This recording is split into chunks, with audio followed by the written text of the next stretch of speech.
મિત્રો આજે તારીખ છે 23/8/2026 ને સાંજના 8 વાગ્યાનો આપણે વિડીયો મૂકી રહ્યા છીએ. હવે જો આપણે જે સિસ્ટમ છે થોડીક આપણી ગુજરાત બાજુ આવી છે, કાલે અહીંયા હતી, હવે અહીંયા આવી ગઈ. જો માં હું શું છે કે સિસ્ટમ વિખેરે પવનના હિસાબે, અલનીનોના પવનના હિસાબે વિખેરે પણ જતી હોય છે. અમારો કાંઈ વાંક હોય નહીં.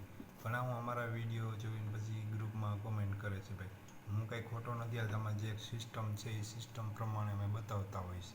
જેમાં ચિત્ર હોય એ જ હું બોલું છું. હું મારા ચહેરા કરતાં હું તમને ચિત્ર, સેટેલાઇટ ચિત્ર ઉપર વિડીયો મૂકું છું. જુઓ, આ વરસાદ અહીંયા આવી ગયો છે એટલો, અહીંયા અને ગુજરાત અહીંયા છે આટલો છેટો છે. આ વરસાદ 3 દિવસની આસપાસ ગુજરાત પાસે આવી શકે એમ છે. ઉપર પણ જુઓ, ઉપર સિસ્ટમ છે અત્યારે યુપીમાં અને બધે વરસાદ ચાલુ જ છે.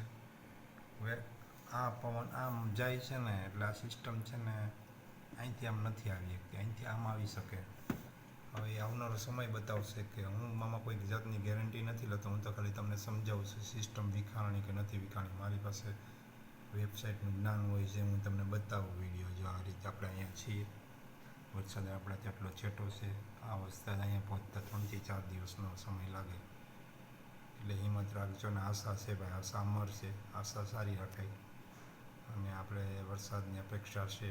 જ્યાં સિસ્ટમ વિખરાશે નહીં તો 3 દિવસની અંદર ગુજરાતમાં વરસાદ ચાલુ થવાની શક્યતા રહેલી છે.